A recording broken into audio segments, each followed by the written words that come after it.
La paix soit avec vous en Jésus-Christ. Amen. J'ai le plaisir de vous accueillir pour ce culte du dimanche des Rameaux à vivre à la maison. Une nouvelle fois, nous ferons corps les uns avec les autres tout en étant à distance. Nous entrons dans la Semaine Sainte, la semaine où nous faisons mémoire de Jésus-Christ, de sa passion, de sa mort et de la bonne nouvelle de sa résurrection.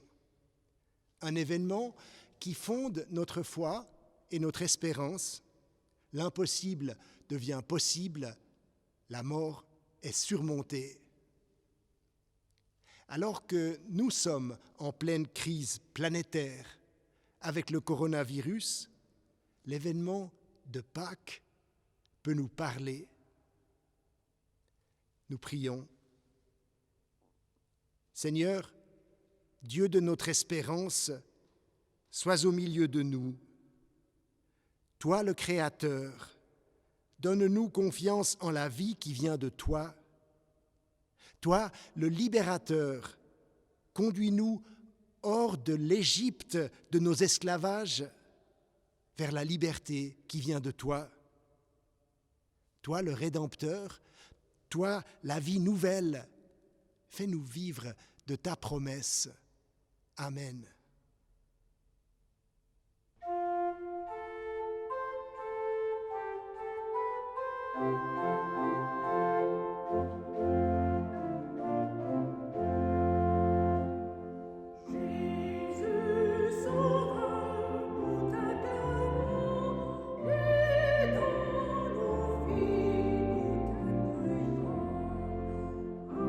À toi la gloire, à toi l'honneur.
Écoutons la bonne nouvelle de l'amour de Dieu, telle que nous l'annonce le prophète Zacharie. Éclate de joie, Jérusalem, crie de bonheur, fille de Sion. Regarde, ton roi vient à toi, juste et victorieux, humble et monté sur un âne, sur un ânon, le petit d'une ânesse. À Éphraïm, il supprimera les chars de combat et les chevaux. À Jérusalem, il brisera les arcs de la guerre. Il établira la paix parmi les nations. Il sera le maître d'une mer à l'autre, de l'Euphrate jusqu'au bout du monde. Fort de cette espérance, nous nous présentons devant Dieu tels que nous sommes. Seigneur, tu nous connais, avec nos forces et nos fragilités. Tu sais nos inquiétudes et nos peurs. Tu sais nos lâchetés et nos replis. Mais tu connais aussi notre envie de bien faire et nos soupirs devant ce qui nous dépasse. Prends pitié de nous, donne-nous de recevoir ton pardon et d'en vivre. Amen.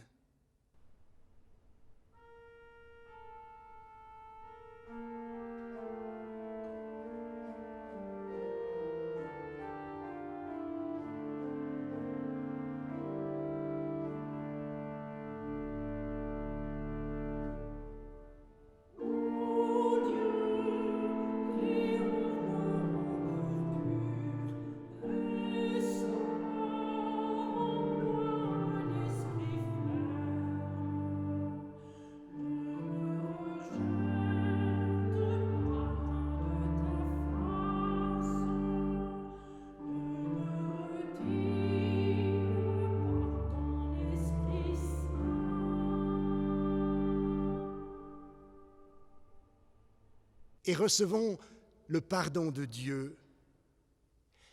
Il fait grâce avec joie, le Dieu de miséricorde. Il t'envoie libre et accompagné sur le chemin de la vie. Va en paix. Amen.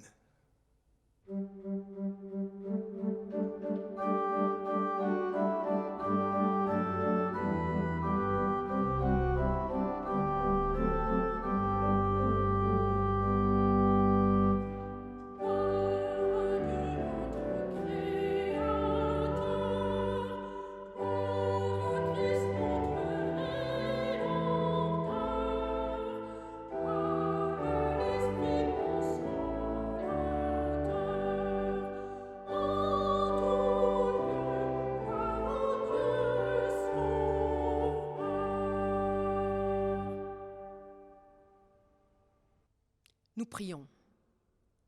Seigneur, nous savons que tu nous accueilles, que nous avons toujours notre place près de toi.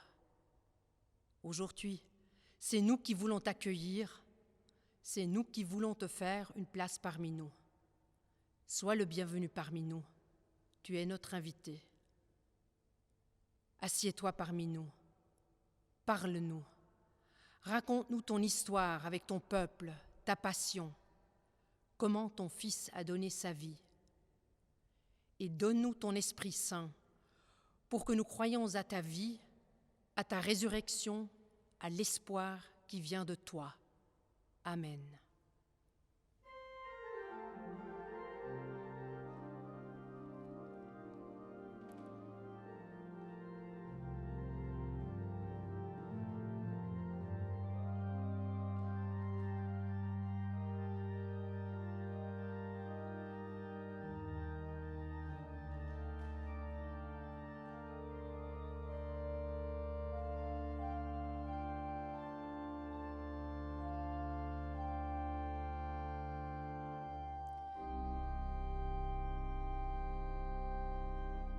Notre deuxième lecture est tirée de l'Évangile de Jean, au chapitre 12, les versets 12 à 19. Le lendemain, la grande foule venue à la fête apprit que Jésus arrivait à Jérusalem. Ils prirent des branches de palmier et sortirent à sa rencontre. Ils criaient « Hosanna !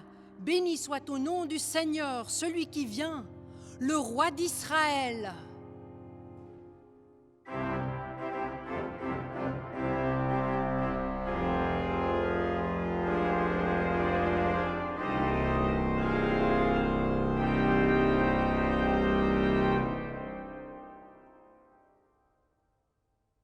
Trouvant un ânon, Jésus s'assit dessus, selon qu'il est écrit « Ne crains pas, fille de Sion.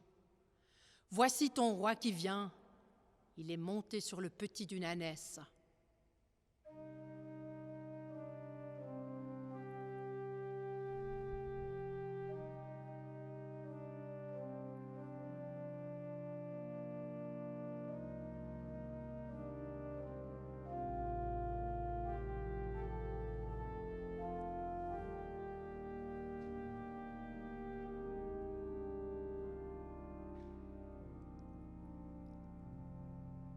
Au premier moment, ses disciples ne comprirent pas ce qui arrivait.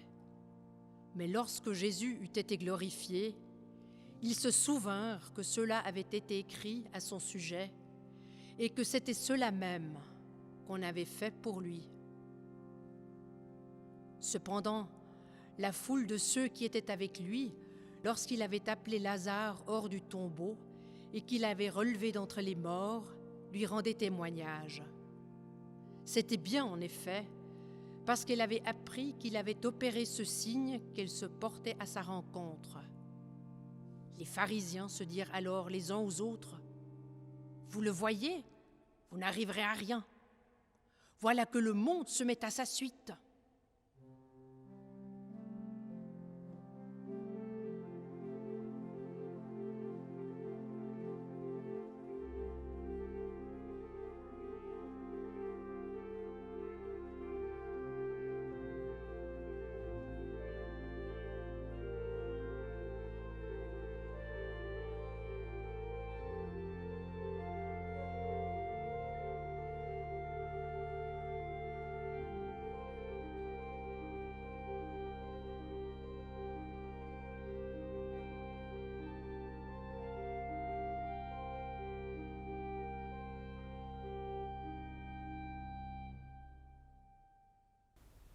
Chers amis, le récit de la Passion est le compte-rendu d'une crise.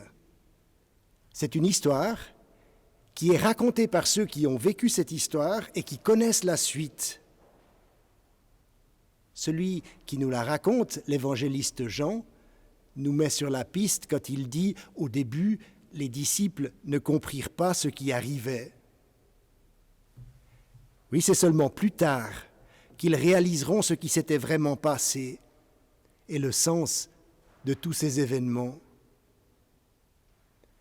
Nous connaissons cette même situation devant la crise actuelle. Comme les disciples, nous ne comprenons pas ce qui se passe. Nous n'avons pas la vue d'ensemble. Nous aimerions bien être après la crise, savoir à quoi ressemblera notre monde quand la vague ou les vagues auront passé. Mais c'est trop tôt. Personne ne sait. Les plus sages sont ceux qui le reconnaissent, les plus dangereux, ceux qui prétendent savoir. Combien de temps ? Personne ne le sait non plus. Dans le récit de la Passion, tel que l'évangile de Jean nous le rapporte, seul Jésus paraît savoir ce qui va se passer. Seul lui se montre souverain. Et je crois qu'il en va de même aujourd'hui. Seul Dieu est souverain. Son projet pour le monde est inchangé.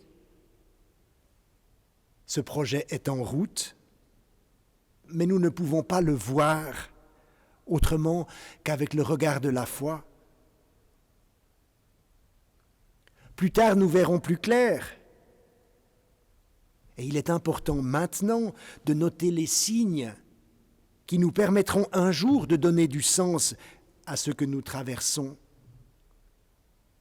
Par exemple, tout ce que nous redécouvrons à cause de cette crise, parce qu'elle nous prive de nos habitudes,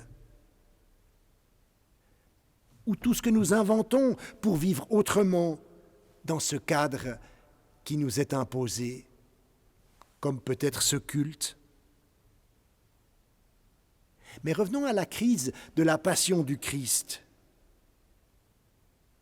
Elle commence par ce qui paraît exactement le contraire d'une crise. Les gens sont à la fête, c'est bientôt la Pâque. Et puis, il y a ce Jésus dont on parle. Il aurait, dit-on, réveillé un mort, un certain Lazare. Certains disent qu'il serait le Messie, c'est-à-dire le roi annoncé, celui qui doit rétablir Israël et chasser les Romains. Peut-être que le grand jour est arrivé. La foule, comme toujours, est curieuse. La foule est joyeuse, elle accueille Jésus comme un roi. Et Jésus semble leur donner raison. Il leur donne un signe royal à travers cet ânon sur lequel il s'assied. C'est justement le signe que les disciples ne comprennent pas encore. Le signe du Messie, celui qui avait été annoncé autrefois par le prophète Zacharie, selon qu'il est écrit. On a l'impression que les disciples sont les seuls à ne pas comprendre. La foule accueille Jésus comme un roi. Les pharisiens s'inquiètent de voir la foule suivre ce roi. Et les disciples sont simplement là. Ils sont passifs. Tous les ingrédients de la crise sont là, mais on ne le voit pas.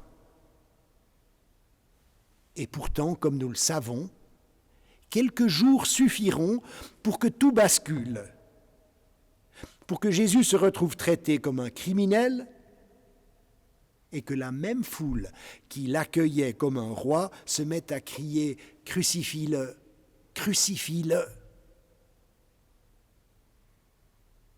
Nous aussi, nous vivons ce changement incroyablement rapide. Ce passage d'un état de fête joyeuse, notre vie qu'on appelait normale, travail, vie sociale, loisirs, consommation, voyage, et nous passons à un état de confinement, de repli sur soi. Ce n'est pas un roi qui est entré dans notre ville et dans notre vie et qui a provoqué ce changement. C'est un minuscule, invisible et insaisissable virus. Mais il a remis en cause notre mode de vie même. Puisqu'il est né dans un de nos marchés alimentaires, qu'il s'est calqué sur nos déplacements continuels à l'échelon planétaire, qu'il s'est glissé dans nos rencontres, dans nos poignées de main, dans nos embrassades. Et ce virus a eu le culot de ne pas s'en prendre seulement aux pauvres et le manque de respect de ne pas épargner l'Europe, ni surtout les États-Unis. Un virus qui profite de notre mode de vie et qu'on ne peut combattre qu'en changeant ce mode de vie. Un changement dont on pensait qu'il était impossible, et voilà, nous le faisons. Nous pensions qu'il était impossible de vivre de cette façon plus simple, impossible de voyager moins, impossible de modérer nos échanges, impossible de produire moins de CO2, et nous y sommes. Impossible de ne pas dépendre de tout ce qui est produit en Asie et ailleurs dans le monde. Eh bien, il nous faut bien apprendre à nous en passer ou à les fabriquer nous-mêmes, ces produits.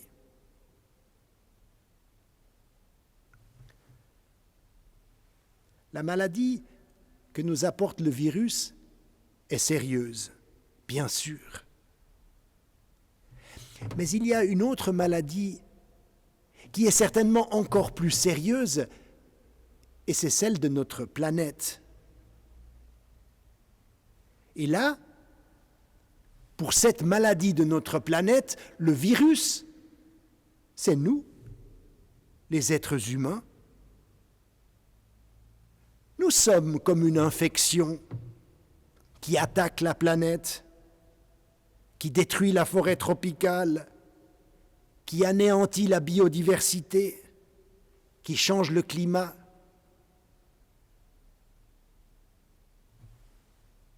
Nous sommes engagés maintenant dans un combat contre le coronavirus. Se pourrait-il que ce combat nous apprenne à combattre aussi les autres maux dont nous faisons souffrir notre planète? Les virus sont capables de changer. C'est ce qui les rend inquiétants, mais aussi admirables. Ils sont capables de muter. Du jour au lendemain, ils se comportent différemment, ils cherchent d'autres cibles. Et nous, si nous mutions, nous aussi, si nous devenions ce que nous sommes vraiment appelés à être, le récit de la Passion est celui d'une crise. Elle commence par un triomphe, mais qui est en fait le triomphe d'une illusion. Jésus est roi, oui, mais pas comme la foule le pense. Il va vers une victoire, mais qui n'est pas celle que les gens espèrent. Et c'est pour cela que la foule va tout à coup le détester et le crucifier. Pourtant, sa victoire est celle de l'amour sur la haine, une victoire de la vie sur la mort. La croix du Christ, c'est la condamnation de la haine, la condamnation du mal, celui que nous subissons, mais aussi celui que nous faisons. La croix, c'est Dieu lui-même qui nous offre un changement, un renouvellement, une renaissance à autre chose, comme un baptême. Ces jours, on parle beaucoup de sortie de crise. La passion du Christ n'a pas de sortie. Elle est au contraire un départ vers une vie différente. La résurrection est une naissance à une façon d'être si différente qu'on ne peut pas l'imaginer. Il en va de même, je crois, pour notre crise. Si on s'imagine la sortie de crise comme un retour à ce qui était avant, comme un retour aux impasses dans lesquelles nous étions pris auparavant, je crois qu'on va vers l'échec. La crise est un puissant appel à ressusciter, à naître à une nouvelle manière d'exister, à ne pas retomber dans les erreurs du passé. Jésus-Christ a ouvert un chemin pour nous, un chemin qui va vers la vie. Nous aussi, réfléchissons dès maintenant à ce que pourrait être cette vie. Une vie respectueuse de la création, une vie calquée sur celle que le Christ nous donne. Ne choisissons pas de revenir à une vie qui sème la destruction. Choisissons la vie.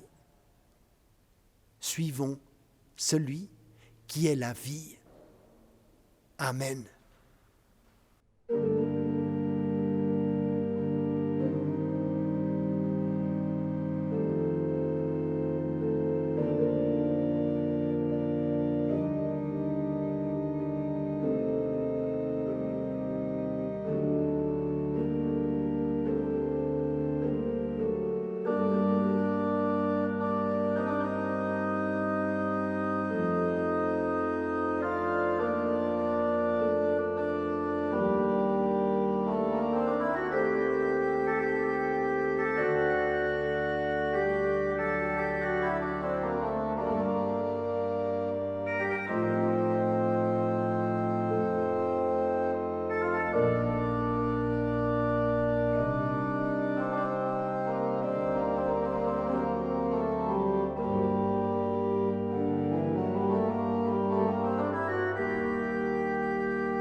nous prions. Seigneur notre Dieu,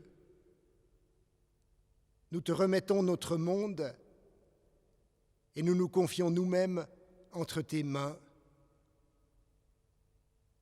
Toi qui nous accompagnes, toi qui marches avec nous à travers l'histoire, toi qui es venu en Jésus-Christ pour nous délivrer, donne-nous de recevoir cette nouvelle et d'en vivre. Devant la crise qui nous préoccupe,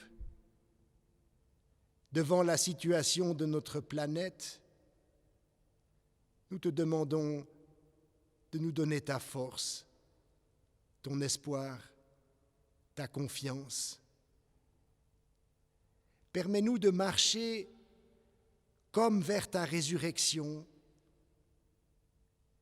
Permets-nous de voir la lumière que tu veux nous donner, cette lumière qui, après Vendredi Saint, est celle de Pâques.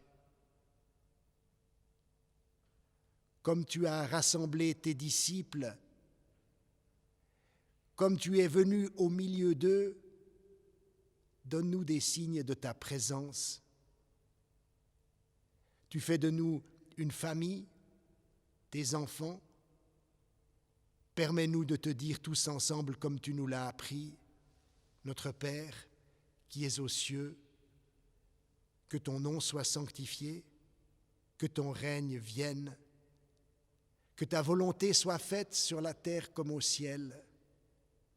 Donne-nous aujourd'hui notre pain de ce jour. Pardonne-nous nos offenses, comme nous pardonnons aussi à ceux qui nous ont offensés. Et ne nous laisse pas entrer en tentation, mais délivre-nous du mal, car c'est à toi qu'appartiennent le règne, la puissance et la gloire pour les siècles des siècles. Amen.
Nous arrivons au terme de ce culte et j'aimerais remercier tous ceux qui m'ont permis de le préparer. Antonio Garcia à l'orgue, Brigitte Scholl à la musique comme cantatrice, et puis Flavien Cossignac qui nous a aidés à tourner les vidéos, Edem Tokbedze, notre sacristain, et aussi Lars Grube qui, en Allemagne, a fait pour nous le montage. Pour le jeudi saint et le vendredi saint, nous vous proposerons d'écouter une version de la Passion selon Saint Jean de Jean-Sébastien Bach. Elle sera précédée par une introduction que je ferai. Vous trouverez cela sur le site de la paroisse ou par les emails que nous vous envoyons. Pour le dimanche de Pâques, nous vous proposerons de nouveau un culte comme celui-ci à vivre à la maison. Et rappelez-vous que notre équipe est là pour vous. Restez en contact, appelez-vous les uns les autres, appelez-nous. Nous prenons le dernier chant, « Demeure par ta grâce ».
Et recevons maintenant la bénédiction de notre Dieu. Que le Père vivifie en nous la grâce du baptême. Que le Christ ressuscité nous donne d'agir en toute simplicité. Que l'Esprit nous fasse participer dès maintenant au monde nouveau. Allons, avec la force qui nous est donnée.